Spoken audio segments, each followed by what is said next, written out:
Өмүрбек айдайт, сиз тапыратып эле бизди уруп келип атасыз дейт. Анан биз дагы таш баш алып урабыз да дейт да, жанагы жасагандар айтып атат да. Анан алар менен мамилем жакшы, анткени мен аларга нападать эттим. Биз чын фактылар менен. Алар айтат, эмне кылабыз дейт, тапыратып эле келип атасыз, кой дегенге көнбөйсүз.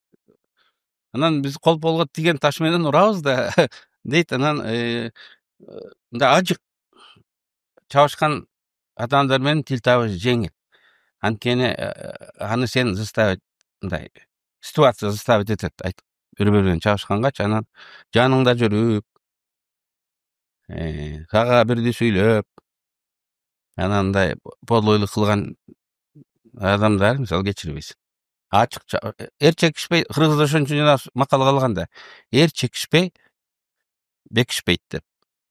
Ачык болгон ал жумушчу көрүнүш деп койсо да болот да парламентте. Фамилияларын эмнеге атагыңыз келбейт? Мындай сизге ушунчалык подлый поступок кылды, бирок Эми болбойт го, алардан наримаң жок болуп калат го.